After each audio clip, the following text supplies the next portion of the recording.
No Quem é Quem de hoje nós vamos conhecer uma das mulheres mais influentes do mundo e ela mora aqui em Santa Catarina há mais de 20 anos. É educadora, pesquisadora, palestrante e escritora e ainda uma das 100 lideranças pela paz no mundo. Eu falo de Dulce Magalhães.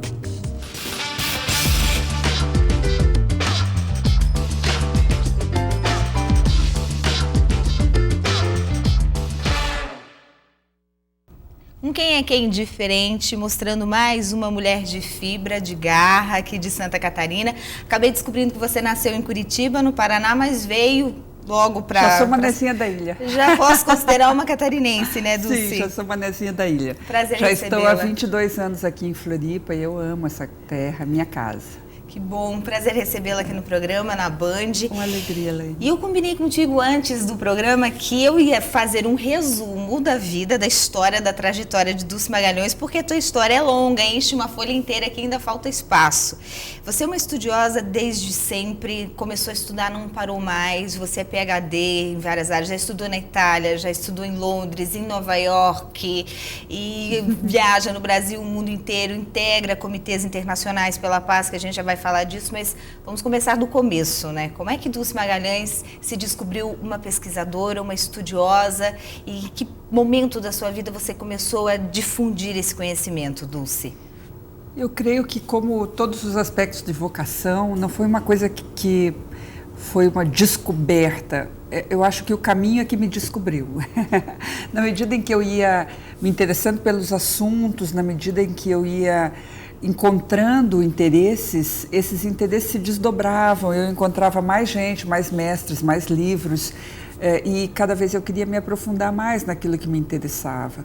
O que eu percebo, e talvez isso seja uma dica para quem está buscando o seu caminho vocacional, é que quando a gente vai atrás daquilo que nos interessa, daquilo que nos arrepia, de fato, a gente encontra o veio mais precioso do tesouro da vida, né? Que é viver uma vida plena, cheia daquilo que a gente gosta, né? Repleta daquilo que tem sentido e significado para nós. Eu creio que é isso que faz a diferença, a gente seguir o próprio coração, é isto. E no final das contas, o coração sempre vai nos levar a um bom lugar. Tá certo. Vamos falar um pouquinho dos teus estudos. Você é PhD em filosofia. Isso. Estudou fora do Brasil. Por que você foi buscar esse conhecimento fora do Brasil, Dulce? Foi oportunidade? Foi vontade? Bem, primeiro, sim, eu tenho um PhD em filosofia, mas eu sempre gosto de dizer para as pessoas que mesmo assim eu sou legal. Não é uma filósofa chata. E por que eu fui buscar isso fora? Foram circunstâncias, né? Foram condições que me proporcionaram essa oportunidade. Quando eu fiz o meu mestrado em Londres, e aí foi uma busca mesmo, eu queria queria estudar fora naquele momento, e eu consegui fazer o mestrado em Londres, e em Londres a minha melhor amiga era da Universidade de Tóquio, uma japonesa, a Rumiko, e a Rumiko, ela me disse se eu estaria interessada em fazer um doutorado, que ela ia conseguir uma bolsa para mim. E foi assim que eu fui parar na Colômbia, nos Estados Unidos, através da bolsa que a Rumiko me proporcionou. Quer dizer, eu fiz a minha aplicação, meu cadastro, né, para a bolsa e ofereci todas as condições para que isso se desse, mas sem dúvida foi através das mãos da Rumiko, assim, que me incentivou, porque naquele momento eu não estava pensando nisso. Mas é isso, a oportunidade está presente, você se dispõe a ela, por vezes você acha que não vai dar certo, mas mesmo assim você deve fazer, e fazer o seu melhor. E algumas coisas funcionam. E foi buscar. Bom, você é PhD em Filosofia pela Universidade da Colômbia, nos Estados Unidos, mestre em Comunicação Empresarial pela Universidade de Londres, na Inglaterra, pós-graduado em Marketing pela ESPM de São Paulo, especializado em Educação de Adultos pelas Universidades de Roma, na Itália, e Oxford, na Inglaterra. Meu Deus, e não parou mais, né? Representante brasileiro no Seminário de Cultura e Comunicação da Unesco, nos Estados Unidos. Aliás, você é uma das poucas brasileiras lá, né, Dulce? Na verdade, dentro desse processo, agora que eu integro um grupo de trabalho coordenado pelo ex-presidente Bill Clinton, eu sou a única brasileira nesse grupo. Aliás, lamentavelmente, eu sou a única sul-americana nesse grupo.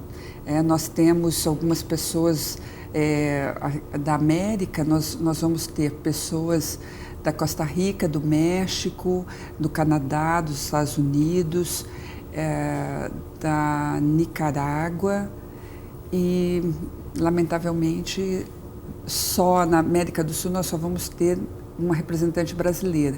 Eu acho uma pena, porque nós, da América do Sul, temos muito a falar e muito a buscar sobre os conceitos de paz. Então, o que eu tento fazer é formar um diálogo mais vasto possível para levar para este grupo as impressões da América Latina, de um modo geral, da América do Sul, de um modo particular, e do Brasil, especialmente, né? Então, eu conecto muitas redes.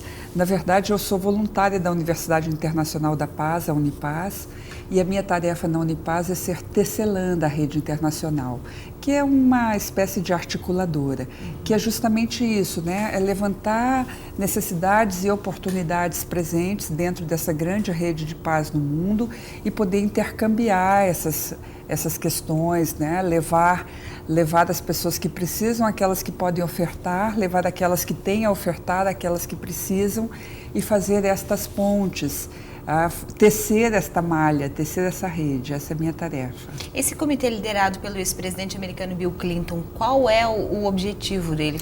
Nós temos um propósito de, até o final de 2013, desenvolver um plano global de cultura de paz para o mundo, um plano educacional.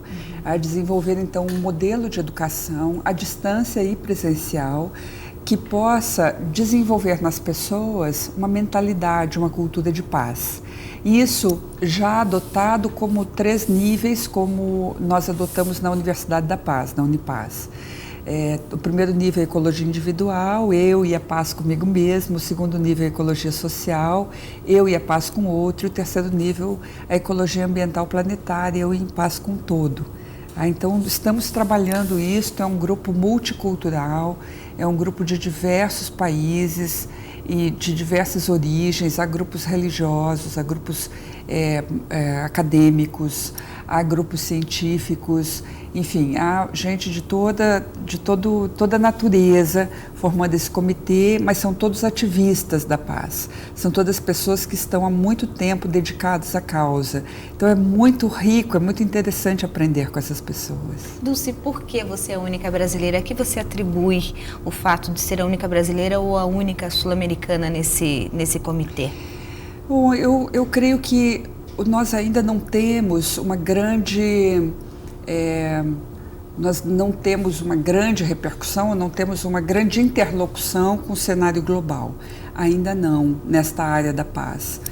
Eu, em função até da minha atividade como tecelã da Rede Unipaz, eu me desloco muito mais pelo mundo, eu falo com muito mais gente, e eu também conecto muita gente em diferentes partes do mundo. É por isso que em 2009 eu fui escolhida uma das 100 lideranças da paz no mundo. Em 2010 fomos premiados em Genebra, por causa dessas conexões, né? Mas o que eu percebo, assim, até quando eu fui escolhida, eu pensei, gente, então nós estamos mal, porque se eu sou uma das 100 lideranças, uau, o que eu estou fazendo é tão pouco.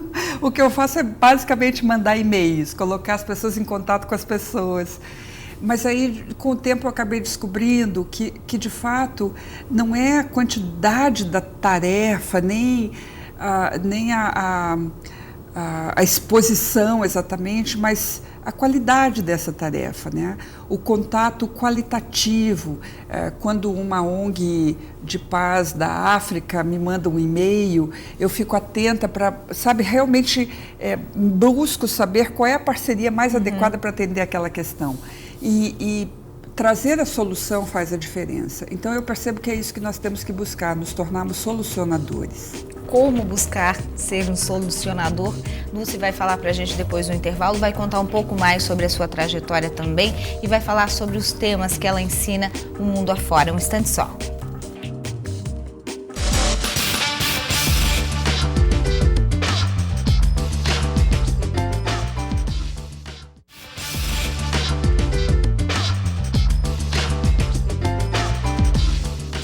Quem é Quem de hoje nós estamos conhecendo um pouco da história e da trajetória de Dulce Magalhães, uma das mulheres mais influentes do mundo todo. Já explicou pra gente sobre essa participação no Comitê pela Paz nos Estados Unidos, um comitê que é liderado pelo ex-presidente Bill Clinton, falou um pouquinho do trabalho e você deixou a mensagem no último bloco, Dulce, falando sobre solucionador, ser um solucionador.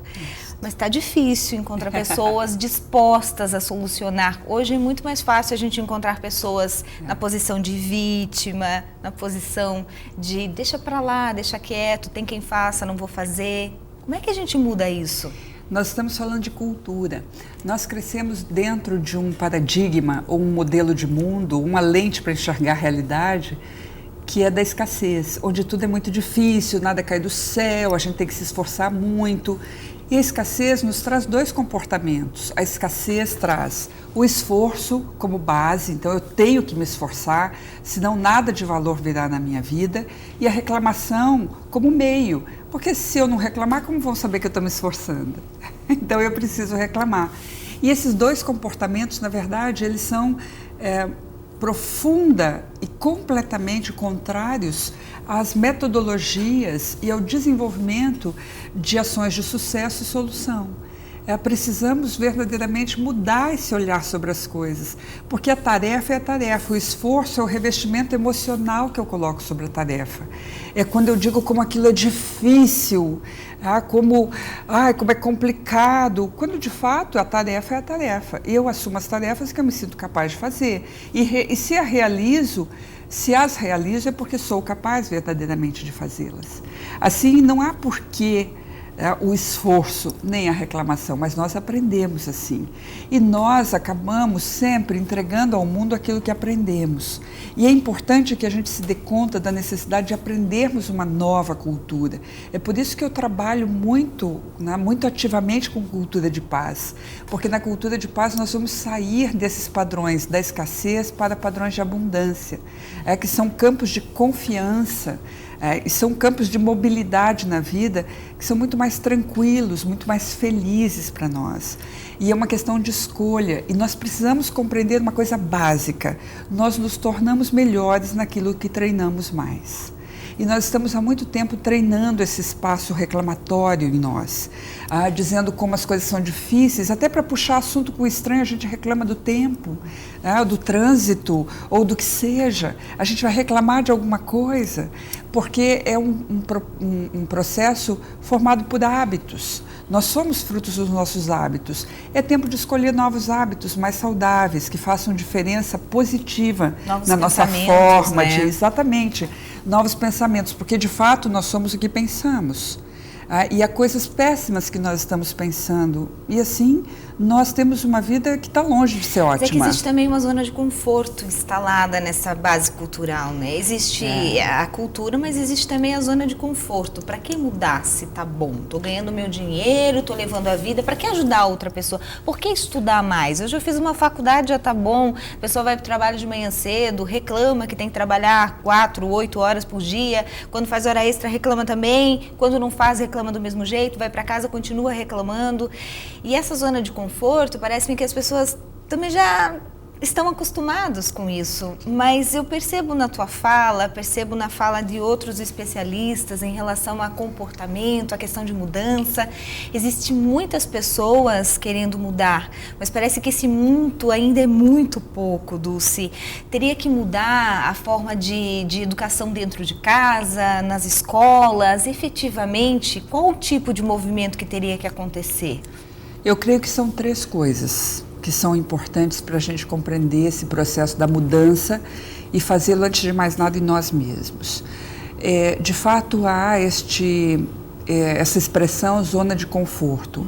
Eu costumo chamar de zona de desconforto, porque, de fato, as pessoas não estão felizes, elas não estão satisfeitas, mas elas permanecemos em hábitos que não gostamos. Acostumaram a ser infelizes?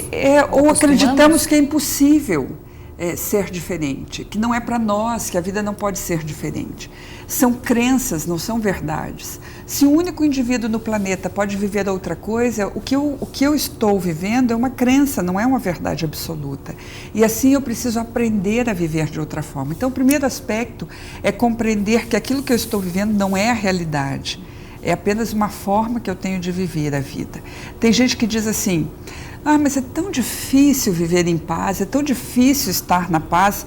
Eu digo, não, difícil é viver a beligerância, é viver o conflito, é viver a guerra, é viver a estagnação. Viver em paz é facílimo, é a coisa melhor que tem. É que nós estamos tão habituados a viver na dificuldade que nós não nos damos conta da possibilidade de viver um estado mais pleno, próspero, saudável e feliz. Esse é o primeiro aspecto. O segundo aspecto tem a ver que quando eu me dou conta disso, que eu posso fazer escolhas, o segundo aspecto é me preparar para essas escolhas. Então, sim, eu preciso estudar, mas eu não estou falando apenas do estudo formal, da escola, da academia. Eu estou falando de estudar a mim mesma, especialmente, me conhecer, aprender. Conhecimento, de fato, é autoconhecimento. Quanto mais eu sei de mim, mais rica é a minha própria experiência, mais eu consigo sair daquilo que tentaram me impor e me tornar quem eu sou. Então, primeiro eu me dou conta, a segunda coisa eu aprendo e a terceira coisa eu pratico. Eu pratico todos os dias, nem que seja por 1 minuto, eu pratico um pensamento mais construtivo, eu pratico uma emoção mais poderosa, eu pratico uma visão mais otimista. Todos os dias eu preciso praticar aquilo que eu quero me tornar, porque a gente se torna melhor naquilo que treina mais. Toda certeza, e tem que começar a colocar em prática. Dulce Magalhães, aqui no Quem é Quem hoje na Band, a gente vai a um rápido intervalo e já volta, um instante só.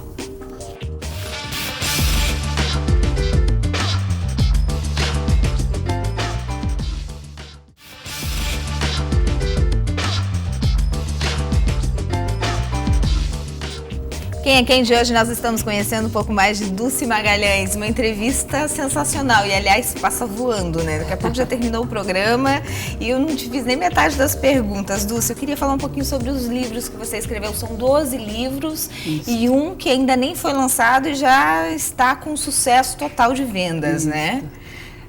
Eu tenho 12 livros ao longo da minha trajetória até agora. O meu livro mais vendido é um livro sobre o tempo, gestão do tempo, que é uma série Super Dicas da editora Saraiva, que é Super Dicas para administrar o tempo e aproveitar melhor a vida. Esse também tem um audiolivro, que depois que a gente vende 30 mil, a gente passa a fazer o audiolivro. Ele já vendeu mais de 150 mil exemplares. E agora, no final, agora este ano, eu lancei o Foco Define a Sorte.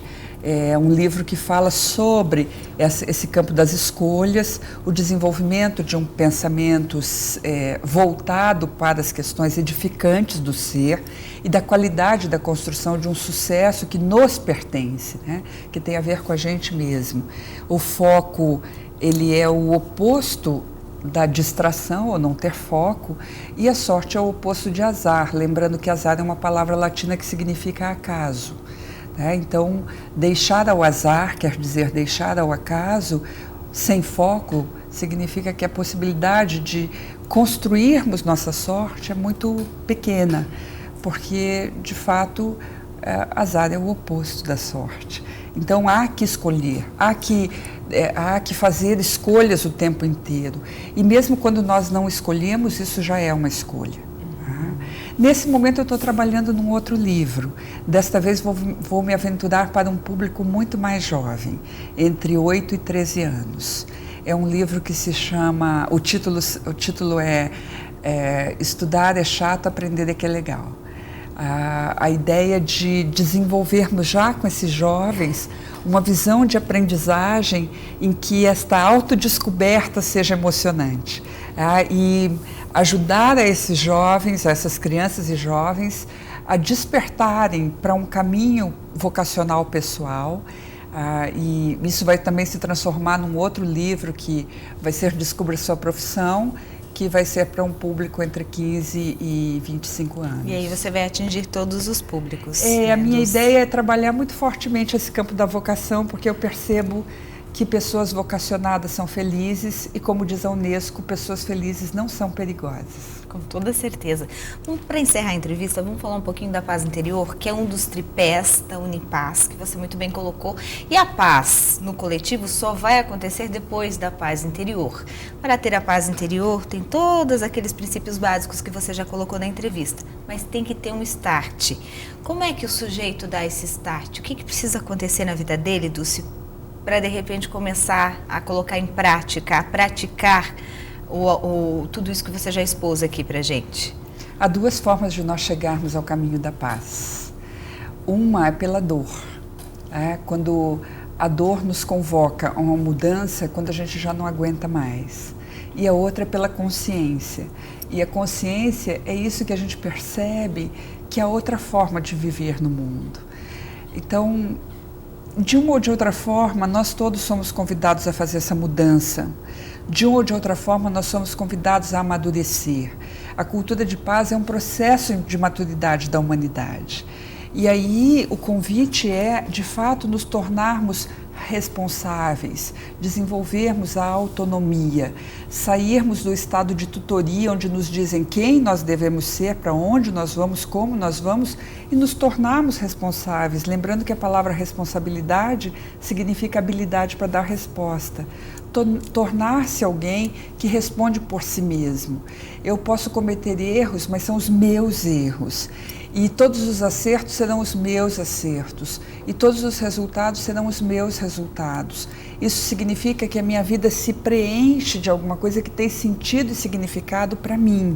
Isto gera o estado de paz.